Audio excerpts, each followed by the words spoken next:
اهلا بيكم في فيديو جديد. ازيكم عاملين ايه؟ يا رب كلكم تكونوا بخير يا رب وفي احسن حال. كل سنة وانتم طيبين. المفروض كده كنت اطلع فيديو في العيد واسلم عليكم واقول لكم كل سنة وانتم طيبين، بس يلا معلش استحملوني بقى. بقالي كده اسبوع ما كنتش عارفة يعني اطلع فيديو اعمل ايه بالظبط، وكنت انتخة فظيعة في العيد، يعني مش عايزة اعمل اي حاجة ولا عايزة اقوم من مكاني، حاسة ان انا في اجازة وخلاص محدش يكلمني محدش يجي ناحيتي. فخلاص بقى خلصنا العيد وخلصنا كده الانتخة، ونقوم بقى نشوف ورانا ايه النهاردة. فيديو هيكون حماسي جدا وفي يعني هنعمل حاجات كتير قوي، هنعوض بقى اللي فات. اول حاجه في بدايه اليوم، البطاطين عندي عامله كركبه وعامله ازمه ومش عايزه اشيلهم غير لما يتغسلوا، فقلت بقى لا مفيش مفر، انا لازم اغسلهم. سمعت كده ان في المغسله يعني ايه الغسيل البطاطين مش بيبقى حاجه لطيفه خالص، وبيغسلوا البطاطين كلها مع بعضها ومش عارف ايه، فقلت لا انا هغسلهم بقى في البيت. عايزه اقول لكم ان غسيل البطاطين في البيت بيبقى سهل جدا، يعني مش صعب خالص ولا حاجه.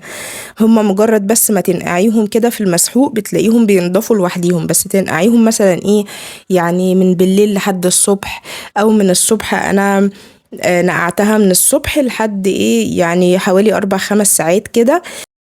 وطبعا انا بعمل قدامكم كده بعصاية مقشة، تفكي كده العصاية وتعملي بيها لو رجليكي مثلا بتوجعك، في ناس رجليها بتبقى بتلتهب من المية والصابون وكده، فتعمليها بعصاية زي كده. انا بعمل بعصاية الصراحة علشان التصوير، لكن انا بحب ان انا اعملها برجلي. بالرجلين بتحس ان انتي بتقدري ان انتي تغسليها اكتر يعني، فبغسل شوية في الاول كده بحيث ان الصابون يدخل جواها، وبعدين بقى بعد ما تتنقع برجع اغسلها غسلة اخيرة، وبتنضف كويس جدا وبشطفها واحطها طبعا تتصفى على حرف البانيو، زي ما كلكم ايه عارفين موضوع غسيل البطاطين ده حاجة يعني قديمة قوي. هنا بقى يا ولاد جبت القماش اللي عندي علشان ايه عايزة اعمل كفر للركنة. فبصوا انا حطيت الثلاث قطع قماش دول هما كانوا عندي. يعني ايه رأيكم نعمل ايه الكفر الركنة؟ انا اخترت الرمادي، والرمادي دي انا اصلا كنت شارياها للركنة اصلا. مش عارفة انتوا سامعين الراجل اللي ماشي في الشارع ولا لا، بس ما علينا، اعتبروا نفسكم مش سامعين ولو سامعين.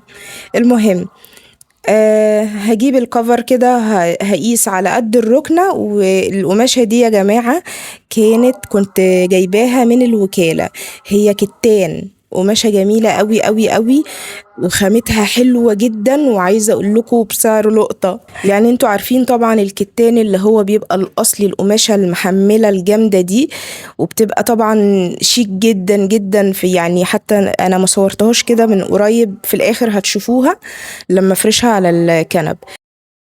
المهم بقى، فاكرين الستارة بتاعة غرفة نومي اللي كان لونها كافيه؟ كنت جايباها نفس ألوان الريسبشن عندي. مش عارفة انتوا بقى هتكونوا فاكرينها ولا لا. المهم كنت شارياها من الوكالة وقتها، وانا قلتلكوا كنت شارية في نفس اليوم. الكلام ده يا جماعة من اكتر من سنتين. كنت في نفس اليوم لقيت القماش ده في المحلات. بصوا المحلات بتاعة الوكالة بيبقوا مطلعين كده قماش قدام المحلات، بيبيعوه بأسعار كده رخيصة، بتبقى يعني قطع بواقي. يعني القماشة دي 4 متر إلا 4 متر إلا ربع أو 3.5، هو بيعها لي عامة يعني على أساس إنها 4 متر. اداهالي ب160 جنيه.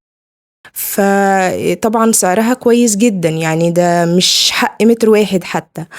المهم ايه، انا طبعا ما سبتهاش، قلت لا انا هاخد ده واعملها كفر للركنه. بصراحه عجباني ككفر يعني. قولوا لي بقى انتوا ايه رايكم. المهم قست كده ولقيتها ان هي ايه، لو هي العرض بتاعها 120 متر، فقستها لقيتها ان هي تنفع ان انا اقسمها بالنص كده. من العرض بتاع اقسم العرض يعني نصين، تبقى العرض بتاعها 60 متر. وهعملها بقى ايه، هروح جايه عاملاها اوفر، هوديها لماما عندها اوفر فهتعملها لي.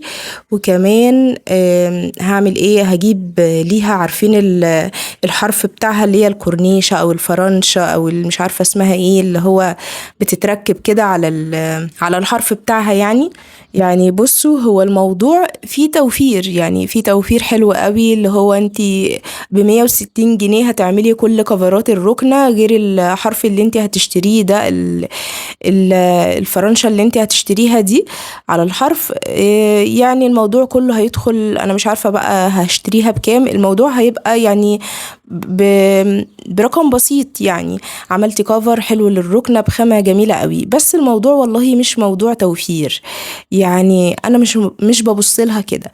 بصوا هقول لكم على حاجة، انا كنت دايما اقعد اسأل نفسي ليه مثلا في العيد او في رمضان لما بنيجي نعمل الكحك والبسكوت للعيد، ليه انا بصمم ان انا عايزه اعمل حاجه في البيت؟ يعني ليه ما بريحش دماغي وبشتري؟ يعني عايزة اقول لكم ان انا جوزي كل سنة بيشتري وانا اعمل وبرضه يشتري، او هو يشتري الاول وانا اروح جاية عاملة برضه. المهم يعني ان هو لازم، هو بيمشي بدماغه وانا بمشي بدماغي. فهو يروح يشتري الحاجة بتبقى بقى قدامه، مثلا بيشوفها في طريقه كده فيحب ان هو يشتريها، وانا اصمم ان انا لازم برضو اعمل حاجة في البيت، رغم ان هي يعني مش بتبقى، يعني مش موضوع توفير، ما بتبقاش موفرة خالص ولا اي حاجة. الموضوع ايه؟ الموضوع ان انتي بتبقي حابة ده. السنة دي بالذات اكتر سنة لاحظت فيها الموضوع ده، بقيت اسأل نفسي هو ليه انا بعمل كده. اكتشفت حاجة مع نفسي ان دي بتبقى هواية، فبقيت يعني كل اللي يسألني او كل اللي يقول لي ريحي دماغك وانت بتتعبي نفسك ليه او مش عارفة ايه، اقول لهم بجد هي هواية، ما عنديش تفسير ليها غير كده، ان انت بتبقي حابة ان انت تعملي ده. مش موضوع هواية ان انتي حابة اي حاجة تعمليها بايديكي، لا مش اي حاجة. حاجات معينة تلاقيكي يعني بتحبي تعمليها. فمثلا انا بحب الطبخ قوي وبحب اعمل حلويات قوي، فلما بتجيلي الفرصة فلا ببقى عايزة اعمل كده. لما بتجيلي الفرصة ان انا اعمل حاجة في البيت زي كده زي اللي انتوا شايفينها دي، بصوا النتيجة النهائية. بصوا انا عملت كله اهو، ولسه ايه اتبقى برضو حتة قماشة هعملها للركنة. فاكتشفت بقى في الاخر ايه، انه لا، الحاجات دي بتبقى هواية عند الواحدة. احيانا تبقى الواحدة كده ايه عندها هوايات معينة، انا بقى عندي هوايات كتير قوي، فالموضوع تعبني جدا. يعني عايزة ابطل الحاجات دي. قولولي بقى ايه رأيكم؟ هي بقى كمان القماشة بتنسر كده، بتطلع فتل من الحرف، فعايزة اقول لكم ان انا شلتها دلوقتي علشان هروح اعمل لها اوفر الاول. والمخدات اهي حطيتها. انا بفكر ان انا الكوشنز دي اغير برضو شكلها علشان ايه يبقى تغيير كده، وكمان اخفها شوية. العدد ده جوزي بيتضايق من العدد المخدات الكتير ده، فهخفها شوية واغير شكلها. واتبقى كمان حتة قماشة. عايزة اقول لكم ان انا اصلا هعمل كفر للركنة كلها من الظهر وكده، بس بخامة تانية، خامة اخف شوية هجيبها وهعملها برضو ايه، هبقى اعملها معاكم. هنا يا ولاد بقى دخلت على المطبخ. عايزة اقول لكم بجد نصيحة فرقت مع كل اللي انا قلتها له، يعني يمكن انا ما قلتهاش ليكم قبل كده على القناة. طبعا شفتوا المواعين اللي عندي في الحوض، انا مشغلة الغسالة هنشر الغسيل دلوقتي اللي هيطلع منها. مشغلة الغسالة النص اوتوماتيك على شوية غسيل كده، وعندي المواعين دي هتتعمل، بس قلت ايه انضف الرخامة الاول علشان هعجن عجين. الرخامة كانت مش نظيفة، فقلت هعمل عجينة البيتزا، هسيبها تخمر وبعدين اغسل المواعين واروح انشر الغسيل اللي طلع معايا. المهم كانت اختي بتكلمني في يوم يعني عن ان هي عايزة تنظف المطبخ، والوقت كان متأخر ومش قادرة، وقالت ايه بتقولي بقى انا هقوم انظف المطبخ ومش عارف ايه. طبعا ايه كلنا بنحب ان احنا ننظف المطبخ قبل ما ننام ومتعودين على كده، وبنحب ان المطبخ بتاعنا يبات نظيف. فانا كنت قريت كتاب بيتكلم عن النوم. الكتاب ده غير نظرتي لحاجات كتير قوي، وغير نظامي كده في حاجات كتير. المهم وقتها انا اديتها نصيحة، تعالوا هنعمل العجينة الاول وبعدين اكمل معاكم. هنا انا عندي دقيق الحبة الكاملة اللي انا بقيت استخدمه تقريبا في كل حاجة، وبطلت الدقيق الابيض، اللهم لك الحمد. يعني ايه يا رب كده ايه يثبتنا على الموضوع ده. المهم هاخد من الكيس حوالي كيلو، يعني انا حطيت كيلو كده بالنظر. تمام. انتي طبعا اعملي بقى اللي يعني اللي يعجبك، يعني عايزة نص كيلو، عايزة كيلو، انتي بقى براحتك. انا عملت ايه اللي يناسبني. المهم حطيت كيلو، لكل كيلو بياخد معلقة كبيرة خميرة فورية.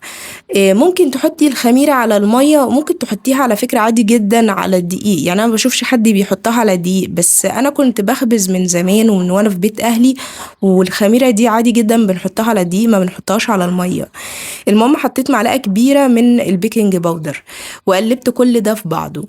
طبعا انا ايه يعني ممكن تشوفوني بعمل حاجات خطوات غريبة شوية عن اللي هتشوفوها مع عند اي حد تاني.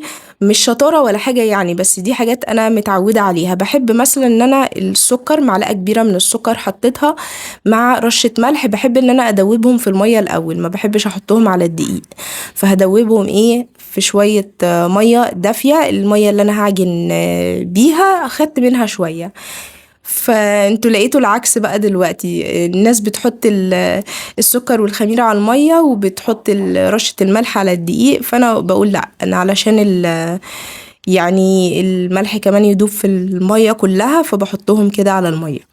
والزيت مش بحطه غير لما احط المية. بصوا انا حطيت المية اهو، هتتشرب طبعا بسرعة. هحط مية تاني، وهحط كمان ايه الزيت بحطه كده في وسط المية، يعني علشان ايه يندمج مع الدقيق كله. مع يعني ايه لما بتحطيه مع المية بتحس ان هو بيدخل اسرع في الدقيق، يعني اسرع ما بتحطيه الاول قبل المية. المهم ايه هتفضلي بقى تحطي مية كده لحد ما العجينة بتاعتك تتلم معاكي. واحنا في الدقيق ده، دقيق الحبة الكاملة، بنلم العجينة، مش بنفضل نلت ونعجن فيها، لا احنا بنلمها بس. بتتلم بسهولة، يعني انت بتلاقي يدوب بيشرب المية كده، وتلاقيه يدوب بتحركي ايديكي فيه تلاقيه اتلم على طول. حطيت شوية زيت على الوش، وهسيبها بقى في مكان دافي تخمر. انا بروح جاية مولعة الفرن شوية صغيرين، واروح جايه طفياه، وحاطه العجينه بتاعتي مغطياها طبعا علشان الوش ما ينشفش. وايه واروح جايه سايباها تخمر. دخلت انشر الغسيل، وهكمل لكم بقى الموضوع يعني اللي حصل معايا مع اختي. المهم كانت بتكلمني وبتقول لي ايه انا داخله انضف المطبخ علشان عندي تنظيف المطبخ، وانا تعبانه وعايزه انام مش عارفه ايه. فقلت لها نامي، نامي واعمليه الصبح. فقالت لي ازاي، لا هقوم اليوم هيضيع مني والمطبخ ومش عارف ايه. فقلت لها لا، نامي بدري احسن ما تعملي المطبخ وتنامي متاخر. فقالت لي، فقعدت اقنعها بقى. قلت لها بصي، انتي لما تنامي وجسمك يستريح وبعدين تقومي الصبح برضو هتلاقي نفسك بتقومي بدري وهتنضفيه بدري، غير لما تسهري فيه وبعدين الصبح مش هتقدري تقومي بدري، وهتقومي كسلانة وتعبانة وجسمك مكسر. فنامي واستريحي وهتلاقي نفسك قمتي بدري، واعمليه الصبح بدري.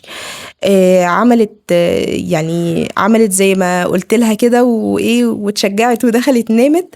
وصحيت الصبح عملته، وساعتها قالت لي يا نرمين انا اتبسطت قوي بالنصيحة دي، وحسيت انه فرق معايا قوي. انا كنت مثلا ايه يعني كانت بتجبر نفسها ان هي لو عايزة تنام بتدخل برضو تعمل المطبخ.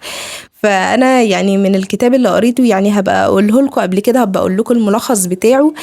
ان انتي النوم ده يعني حاجة مهمة جدا، حاجة مهمة بالنسبة لك. انتي لو ظبطتي نومك كل حاجة تتظبط، هتبقي نشيطة وهتعرفي تعملي كل حاجة. لكن لو ما ظبطتيش نومك او لو سهرتي او كده، مهما كان عندك وقت خلال اليوم هتلاقي نفسك مفيش نشاط، هتلاقي نفسك مفيش طاقة، مش قادرة تعملي حاجة. لو عملتي حاجة حاسة ان انتي تعبانة، حتى بتكوني يعني صاحية متأخر، بتصحي متأخر وتلاقي نفسك طول اليوم انت عايزة تنامي. فالنوم مفيد جدا. طب معنى ذلك ان احنا كل يوم يعني نسيب تنظيف المطبخ بقى كده وننام وكده؟ لا طبعا، اعملي تنظيف المطبخ بتاعك بدري بعد الغدا على طول. طيب حصل ظروف في يوم زي ما انتوا شفتوا مثلا معايا كده، انا في مواعين اهي في الحوض، وبتحصل معايا على الاقل مرة في الاسبوع لازم تحصل معايا ان انا ما بعملش المطبخ بالليل. طب ليه؟ مبدئيا بيبقى مثلا في يوم خرجت فيه، يوم مثلا انا المواعين دي كان اليوم اللي قبلها يومين قبلها انا ما كنتش موجودة اصلا في البيت، وكنت في بيت اهلي، بس كان الولاد وباباهم موجودين في البيت. فطبعا ايه بيبقى في مواعين، وكنت سايبه لهم الاكل جاهز يعني في التلاجة وكده. فهم بيقوموا بقى يعني يسخنوا في الميكرويف وكده، ففي مواعين. فانا لما جيت مثلا بالليل من عند اهلي، خلاص بقى مش هقوم انضف واعمل وكده، لا يعني عملت حاجات تانية. يعني انا جيت من هناك كان برضو عملنا عشاء وكده وتعشينا وكده يعني. المهم ايه، ففي حاجات كده اولويات في حياتك، الاولويات دي خلي من ضمنها النوم، ما تهمليش في نومك، ما تسيبهوش ان هو اخر حاجة، لا، النوم ده حاجة مهمة جدا، لازم تدي لجسمك يعني ساعات نوم كافية، دي يعني لازم، ده أساسي عندك. يعني اعتبريه كده زي الفيتامينات وزي العلاج اللي بتاخديه وزي أي حاجة أي حاجة مهمة أوي أوي بالنسبة لك، ده هيظبط لك كل حاجة ولما تصحي بدري كمان هيبقى فيه بركة في اليوم، تقدري ان انت تنجزي فيه كل حاجة. فهنا بقى بدأت ان انا اعمل البيتزا بتاعتي، صلصة اهي بتاعت البيتزا، فردتها على طول. فردت طبعا البيتزا في الصينية الصغيرة دي بتاعت اياد، قال لي انا عايزة اعملها، ففردتها له، هو بقى هيجي بنفسه يكملها وهيحط هو عليها بقية الحاجات. مش هحط غير الصلصة، وهحط زيتون والجبنة، وهحط فيه واحدة هعملها بالتونة، بس انا صفيت التونة. بصوا يعني حطيتها كده عشان تتصفى من اي مية او زيت فيها كده، ينزل خالص، صفيتها تماما وبعدين نزلت بقى بيها على البيتزاية.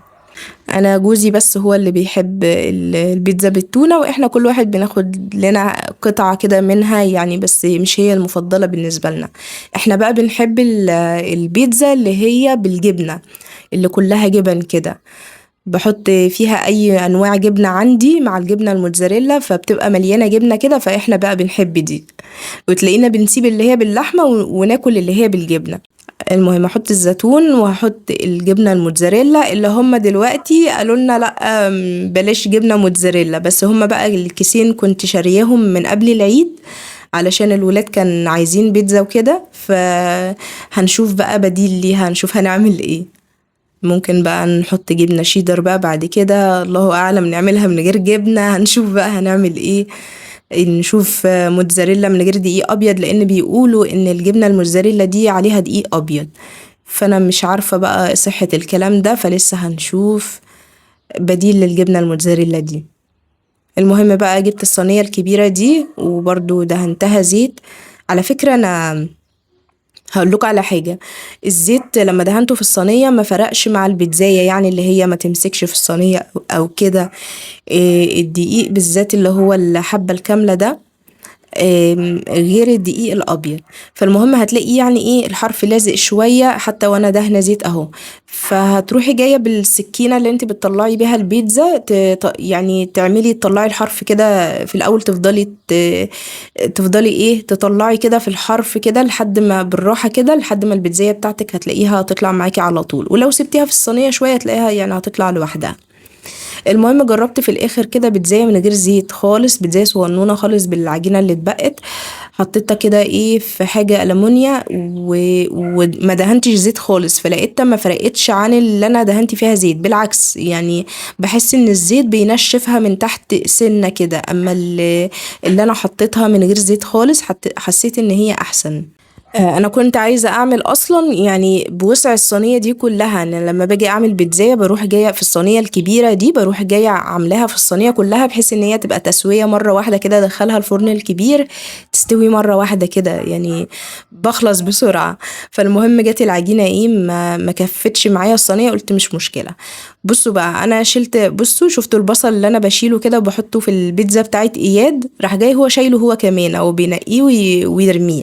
اللحمه دي متعصجه ازاي، بحط البصل كبير، انا بقيت اتعامل مع كل الطبيخ كده، اقطع البصل كبير احطه وفي الاخر اشيله، بقطعه قطع كبيره علشان اعرف اشيله في الاخر يعني، فبتبقى اللحمه واخده طعم البصل بس في نفس الوقت ايه مش بناكله، بنرميه.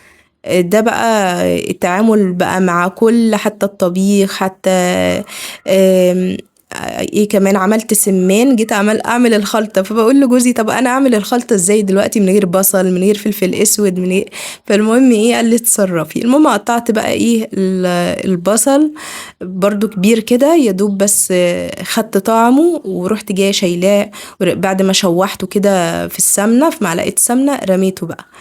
المهم لقيت الرز الخلطة طلعت طعمها فيها طعم البصل وما فيهاش، ويعني ورميت اصلا البصل. عجبهم كلهم في البيت يعني لما عملته طلع طعمه حلو قوي. عايزة بقى اعترف لكم باعتراف. بصوا انا كنت زمان كنت دايما اقول لا انا عمري ما اطلع ست بيت، انا لازم اكون بشتغل، انا مش هطلع بقى ست بيت وربة منزل دي، لا انا لازم اكون شغالة ولازم مش عارفة ايه، ولازم كل يوم لازم اخرج واروح واجي وكده، ما ينفعش افضل قاعدة في البيت على طول اكنس واطبخ وامسح. الكلام ده يعني كنت دايما اقوله، لا ما انا اقعد في البيت اكنس واطبخ وامسح. فسبحان الله، يعني عايزه اقول لكم دلوقتي بعد الجواز، عايزه اقول لكم الحمد لله على نعمه قعدتك في البيت، الحمد لله. مش عارفه انا كنت بفكر كده ازاي. بس اللي هو ايه، انا هقول لكم تفكيري وقتها كان عامل ازاي. اللي هو انا مش عايزه اكون حاجه تقليديه، اللي هو اندمج بقى في البيت وانسى نفسي وابقى مبهدله وكده يعني. فالحمد لله عرفت اوازن ما بين الاتنين، يعني ان انا برضو ابقى قاعده في البيت وابقى برضو مواكبه العصر ومواكبه التطورات كده، وابقى برضو ايه، مش يعني ابقى موازنه، انتوا فاهمين، ابقى عامله توازن كده ما بين البيت ونفسي، وان انا برضو بخرج بس مش بخرج بقى اشتغل، اخرج بقى يعني اودي ولادي تمرين مثلا، اخرج اروح عند اهلي، اخرج اتفسح. لكن فالحمد لله، الحمد لله على نعمة البيت والله. لما بتعملي أكلة كده لولادك في البيت، ياه، ده الحمد لله ألف مرة على نعمة البيت. يعني الحاجات دي بقى بتبقى ليها متعة رهيبة، ان انت تعملي أكل، ان انت تنضفي البيت، ان انت تروقي، ان انت تصحي الصبح تهوي البيت كده وتروقي وتشغلي قرآن. لا ده ليها، ده يعني ليها مذاق خاص، يعني حاجة جميلة قوي. فبجد أنا دلوقتي لما بنت دلوقتي صغننة تقول قدامي أنا لما أتجوز هقعد في البيت مش هشتغل، بشجعها جدا، أقول لها والله أحسنتي، يعني دي أحلى فكرة وأحلى قرار تاخديه، إن انتي تقعدي في البيت مروقة بالك كده، لا حد تبقي مجبرة ان انت تصحي بدري او كده. في نفس الوقت لو قدرتي ان انت تشتغلي شغلانة بسيطة من البيت، تجيب لك فلوس مثلا، تشغلي بيها وقتك، تفرغي فيها طاقتك، مفيش مشكلة. دي حاجة كويسة. زي انا مثلا عاملة قناة اليوتيوب، في برضو حاجات كتير ممكن تعمليها في البيت هتخليكي كده تبقي حاسة برضو ان انت بتعملي حاجة مختلفة، ان انت بتعملي حاجة لنفسك، بتدخلي فلوس برضو، فالفلوس دي برضو بتبقى حاجة كويسة. انا من الناس اللي احب الفلوس واشجعك جدا ان انت تجيبي فلوس. ايه رأيكم يا ولاد نعمل فيديوهات، يعني نقول افكار فيها بقى ازاي تجيبي فلوس وكده. بصوا انا من زمان وانا نفسي اعمل الفيديوهات دي، اعمل نوعية الفيديوهات دي، لان انا من الناس اللي بتحب مثلا التجارة والمشاريع، وبحب بحب التجارة، بحب الشغل وبحب البيزنس وبحب الحاجات دي قوي قوي، وعندي يعني خلفية فيها حلوة قوي، ودايما اقعد اقرا في الحاجات دي كتير، والناس اللي بتعمل مشاريع وكده. فايه رأيكم نعمل كام فيديو كده عن الموضوع ده؟ حاسة ان انا يعني هلاقي نفسي في الحتة دي قوي. فاكتبولي في التعليقات لو حابين فيديوهات زي كده. المهم بقى البيتزا بعد ما خلصت اهي، بصوا من تحت محمرة ازاي، جميلة جدا جدا، حلوة قوي. واحلى حاجة في الدقيق الحبة الكاملة ان هو بتلاقي اللقمة بتتقطع في بقك كده، مش بتفضلي تندغي فيها كتير. المهم ده كان فيديو النهاردة، اشوفكم في فيديو جديد ومع السلامة.